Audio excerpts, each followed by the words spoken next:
오늘 함께 나누실 우리 말씀은 창세기 15장의 말씀인데요. 15장의 첫 서두 1절에 이렇게 시작합니다. 이 일 후에라는 단어로 시작을 하는데 개역개정 전에, 개역개정으로 번역되기 이전의 성경에는 이 일 후에 이렇게 표현되어 있습니다. 그러니까 어떻게 보면 그 단어가 더 의미가 맞을 수 있는데요. 이후에라는 표현은 결국 무엇을 얘기하냐면은 앞에 있었던 사건 이후에 하나 여호와의 말씀이 환상 중에 아브라함에게 임했다라고 말씀하고 있습니다. 그러면 그 전의 일은 무엇이죠? 우리가 지난주에 살펴본 전쟁의 이야기입니다. 그러니까 동방의 네 왕 누구죠? 시날 왕 아브라벨과 엘라살 왕 아리옥과 엘람 왕 그돌라오멜과 고임 왕 디달이 어떻게 해요? 소돔 왕과 고모라 왕 그리고 5 왕이 이제 배반을 해서 그냥 더 이상 섬기지 않고 공물을 바치지 않고 그래서 보복하기 위한 전쟁을 하러 오게 되어지죠. 그 과정 속에서 많은 가나안 족속들을 치는 전쟁을 하게 되었고 결국 어디서요? 이제 소돔과 고모라 왕 5 왕과의 전쟁에서 이제 승리를 하고 그것에 대한 전리품을 취하여 이제 돌아갈 때에 거기에 누가 같이 잡혀가게 됩니까? 롯이 그의 가족들이 같이 잡혀가게 되죠. 그래서 그 소식을 들은 아브라함이 집에서 길르 318명. 그러니까 318명의 사람도 중요하지만 그에 못지않게 중요한 게 뭐냐면 아브라함이 그 318명하고만 간 게 아니라 누구와 함께 갔어요? 그와 함께 거기서 동맹을 맺었던 누구죠? 아넬과 그리고 에스골, 마므레 그의 그 동맹군과 함께 간 거예요. 그래서 함께 가서 결국에는 쳐서 이기게 되어지고 그 그돌라오멜 그 연합군에게서 전리품을 취하고 그리고 롯과 그의 가족들을 구해가지고 오게 되다가 결국 누구를 만나게 됩니까? 소돔 왕과 그리고 살렘 왕이었던 멜기세덱을 만나게 되어지고 그 살렘 왕 멜기세덱을 통하여서 그 전쟁에 승리를 주시니까 누구라는 걸 확인받습니까? 네, 하나님이라는 걸 확인받습니다. 그래서 그 하나님 앞에 감사한 예물로 10분의 1을 바치게 되어지고 그리고 그가 가져온 것은 그의 전쟁에 함께 참여했던 사람들의 분깃을 제외한 나머지는 자기가 일절 갖지 않겠다라고 선언하면서 소돔 왕이 그에게 호의를 베푸는 것처럼 이 전쟁의 전리품을 네가 가져라 라고 얘기하지만 그 소돔 왕과의 관계를 끊어버리고 그리고 아브라함은 독자적으로 그렇게 자신의 지역으로 돌아오는 말씀을 우리가 지난주에 살펴보게 되었습니다. 근데 이 전쟁이 되게 중요한 의미를 담고 있다라고 여러분들께 말씀을 드렸죠.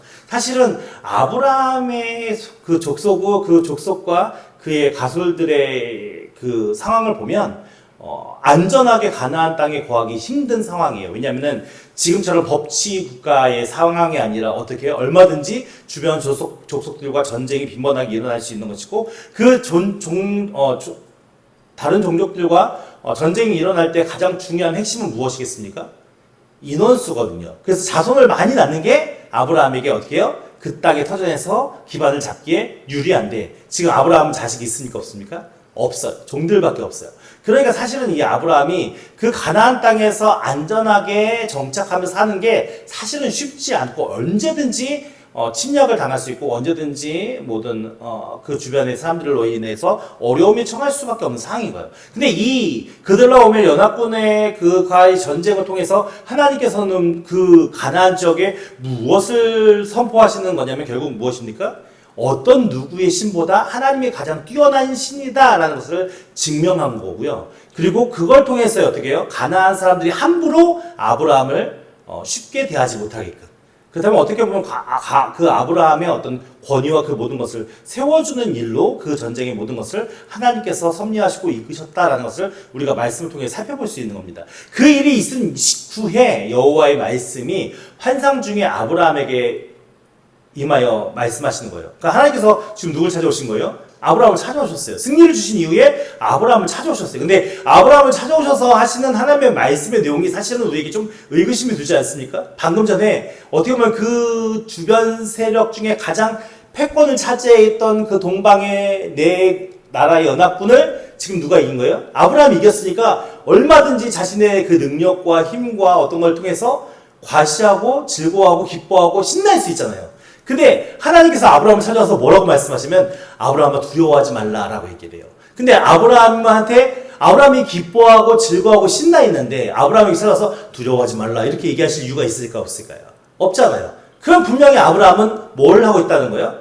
네, 그 마음속에 기쁨과 뭐 희열과 환희가 있기보다는 그 마음속에 무엇이 있었어요? 두려움이 있었다라고 선언합니다. 그렇게 이 두려움은 어떤 두려움일까요? 이 두려움은 어떤 두려움일까요?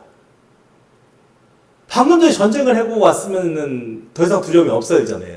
어떤 보면 위험 요소가 없어진 거잖아요. 그렇죠? 그럼에도 불구하고 아브라함이 두려워했던 것은 아브라함이 생각할 때 아직은 자신들의 기반과 자신들의 것이 안전하지 못한 상태인 거죠. 사실은요, 여기서 아브라함이 두려워한 것은 그 내 나라의 연합군이 다시 한번 아브라함을 보복하러 돌아올 수도 있는 여건이거든요. 그러니까는 이 아브라함 입장에서는 어떻게 보면 더 강한 나라를 건드린 거잖아요.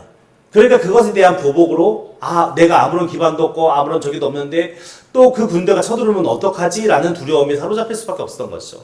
그러니까 아브라함에게 뭐라고 말씀해 주시냐면 아브라함아 두려워하지 말라라고 얘기해서 뭐요? 나는 내 방패요 너의 지극히 큰 상급이니라. 그러니까 이 말씀을 통해서 지금 아브라함에게 뭐예요?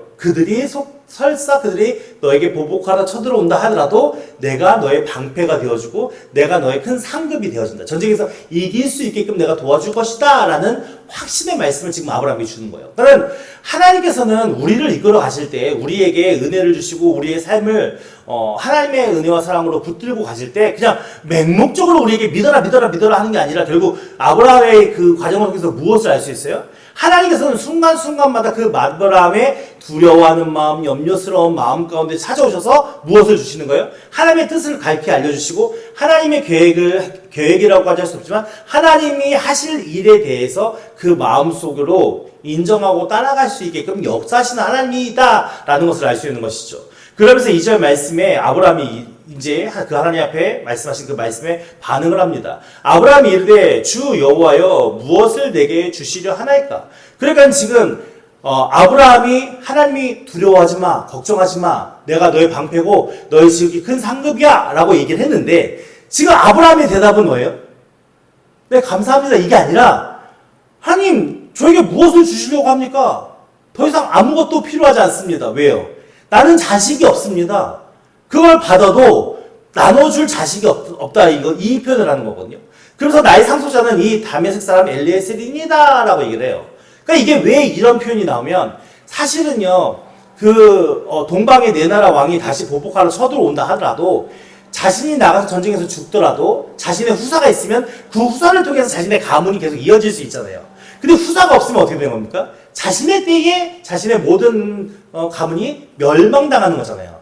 그러니까는 지금 이 표현은 어떤 표현이냐면 내가 죽으면 더 이상 내 대를 이어서 후사가 없어서 우리 가문은 멸망할 수밖에 없는데 지금 저에겐 자식이 없지 않습니까? 하나님 내게 아무리 무엇을 많이 준다 하더라도 저는 그것을 나눠줄 후사가 아무것도 없습니다. 지금 이 얘기를 하는 거예요.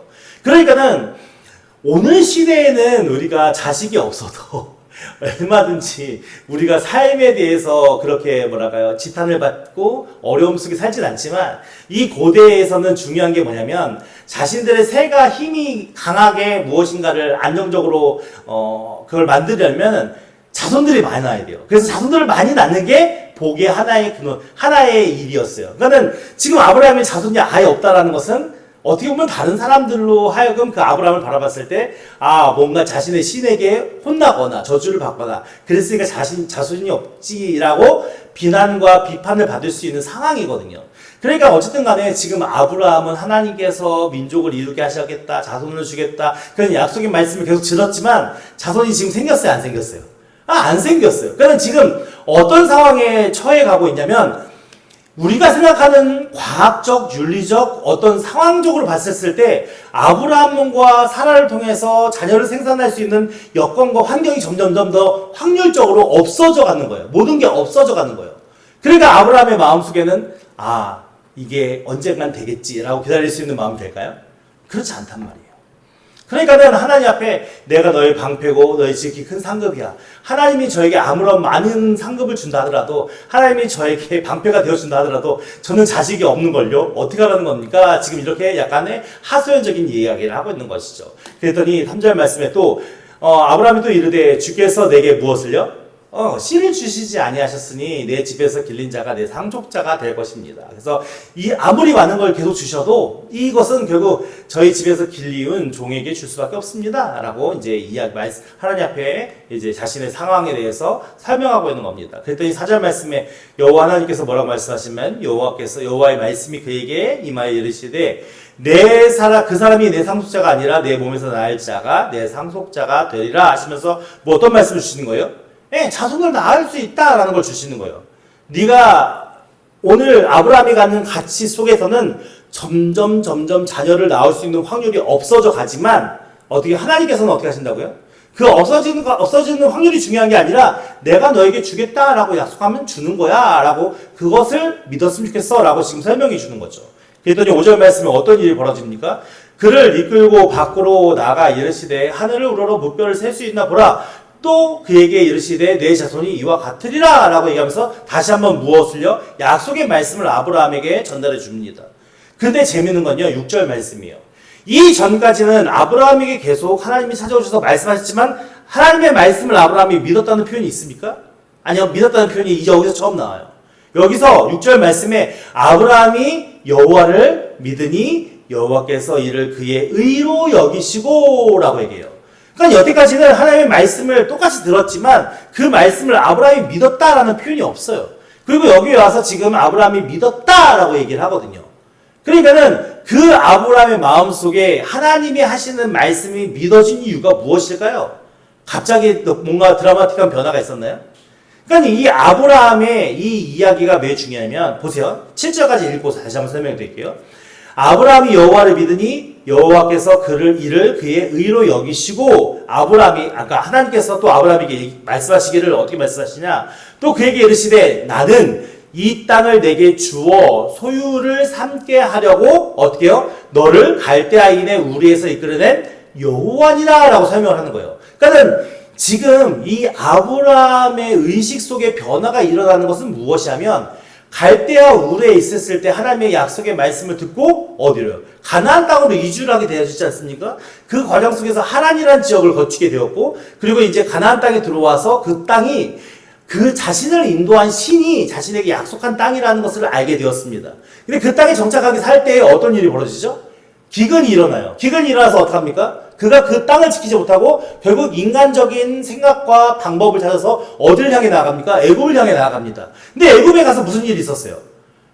자신의 아내 사례를 바로에게 시집보내는 일이 생겼어요. 사실은 이 일을 통해서 아브라함은 그 속에서 죽임을 당해도 이상하지 않은 상황이었어요.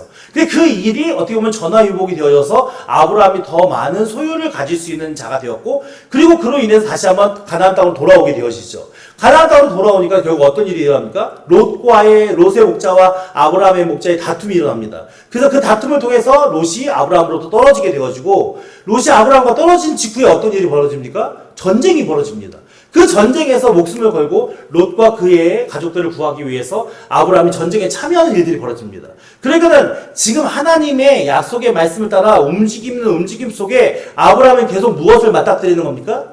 위기와 어려움을 맞닥뜨렸어요. 모든 게 평안하게 안정적으로 이루어지는 게 아니라 하나에서 열까지 다 모든 게 불확실하고 어떻게 보면 힘들고 어려운 기근과 전쟁의 일들을 지금 아브라함은 맞닥뜨리고 있거든요. 근데 그 과정 속에서 아브라함은 지금 무엇을 배워가는 겁니까? 내가 지금까지 내 삶이 어떻게 보면 세상 사람들은 우연인 것 같고 어떻게 보면 여러 가지 많은 일이 일어난 것 같지만 그 속에 그 순간순간마다 나를 보호하시는 분이 있었구나. 나와 함께 하시는 분이 있었구나. 그분이 하나님이시구나 라는 것을 누가요 이제 아브라함이 속으로 인정하기 시작하게 된 거예요. 그래서 그 아브라함에게 내가 하나님께서 자손을 주겠다라는 약속의 말씀이 주어졌을 때 아브라함이 어떻게 해요? 이제는 믿을 수 있는 상황이 된 거예요. 그러니까 이 모든 것은 아브라함이 가진 지식과 능력 때문입니까? 아니면 하나님의 끊임없는 설득 때문입니까? 네, 하나님의 끊임없는 설득으로 결국 아브라함을 믿을 수 있는 자리로 인도하신 거예요. 그러니까 오늘 우리의 착각하는 게 뭐냐면 믿음은 내 안에서 일어나는 게 아니에요. 내 안에서 일어나는 게 아니라 계속 하나님께서 끊임없이 우리의 삶의 여건과 환경 속에서 끊임없이 많은 사건과 일들을 통해서 내가 믿을 만한 하나님이야. 내가 너희를 지키는 하나님이야. 너희의 방패되고 너희의 상급이 된 하나님이야. 라는 것을 계속 끊임없이 우리에게 가르쳐주시고자 많은 일들 가운데 일하시는 하나님이신 거예요.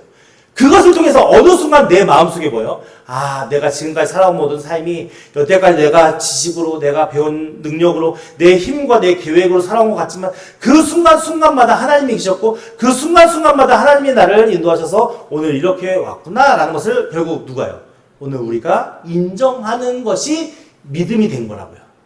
그래서 오늘 6절 말씀에 아브라함이 여호와를 믿으니라는 말씀의 의미는 아브라함이 이때서부터 하나님이 기뻐 받으실 만한 믿음이 생겨난 겁니까?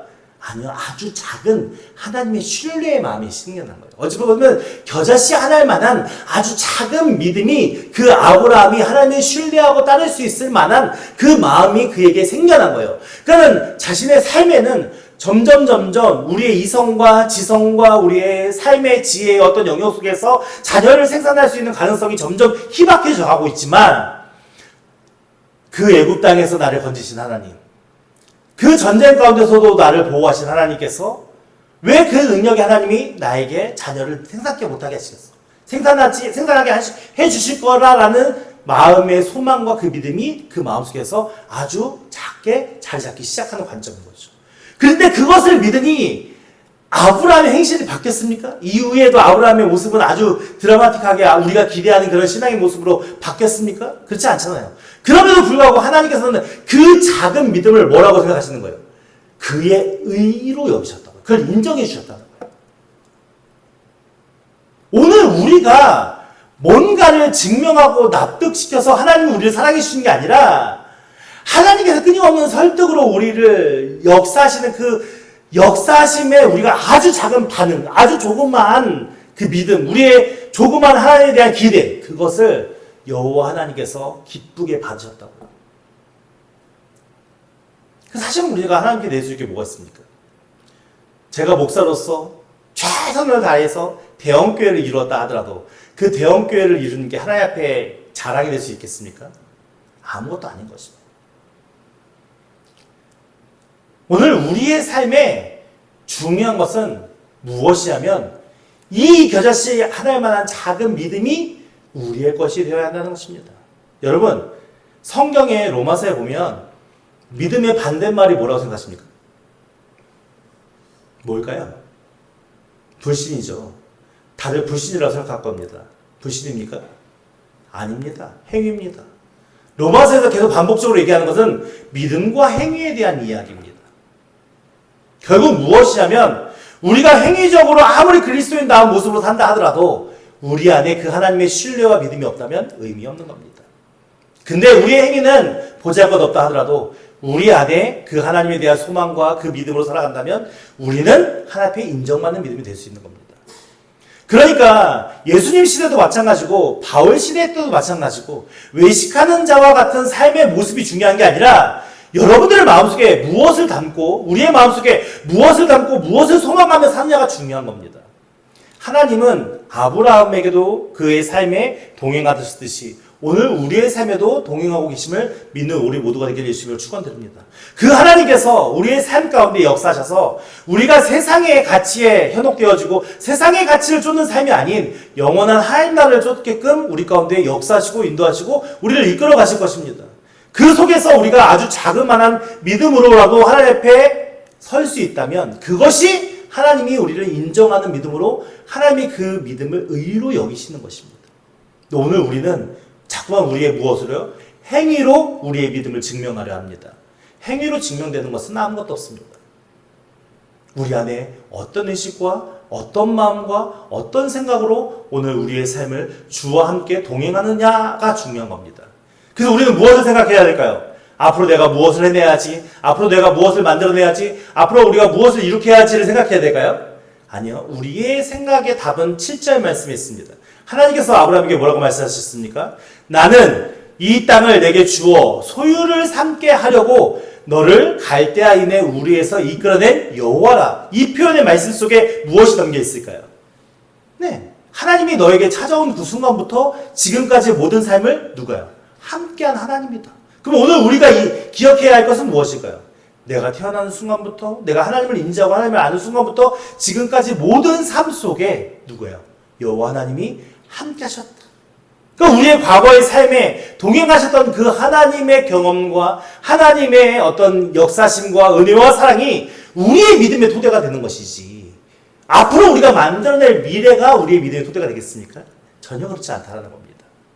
여러분, 우리의 지난 삶을 돌아보십시오. 많은 위기가 있었고 많은 어려움들이 있었습니다. 세상 사람들은 그 모든 것을 우연이다라고 얘기할 겁니다. 근데 그게 우연일까요? 저는 단언하건대 그 모든 것이 하나님의 은혜의 역사였음을 믿는 우리가 되기를 예수님으로 축원드립니다. 기독교인이 가져야 할 가장 기본적인 가치관 중에 하나는 세상에 우연은 없답니다. 우리는 세상 사람들이 얘기하는 우연, 그 우연 속에 누가 계셨다고요? 여호와 하나님께서 간섭하시고 섭리하시고 역사하시고 붙드셔서 오늘 우리가 이와 같은 믿음의 삶의 자리에 서 있는 것이지, 그 하나님이 우리와 함께 하지 않았다면 우리는 이미 진작에 우리는 하나님에 대해서 알지도 못하고 하나님의 은혜와 사랑이 무엇인지도 모른 채 매일 하루의 삶을 죽음을 향해 다가가는 삶일 수밖에 없습니다. 그 죽음의 저주 앞에 벗어날 수 없는 삶의 가치 앞에 살 수밖에 없을 것입니다. 그럼에도 불구하고 오늘 우리가 이렇게 믿음으로 살아갈 수 있는 것, 우리가 무엇인가를 의지하며 우리의 삶을 하나님 앞에 예배하며 찬양하며 기도하며 그 하나님과 동행하며 살아갈 수 있는 가장 근본적인 이유는 우리의 모든 삶 속에 하나님은 한 번도 우리의 손을 놓지 아니하시고 그 사랑과 그 은혜를 우리를 붙드셔서 오늘 이 자리에 오게 하셨기 때문인 것입니다.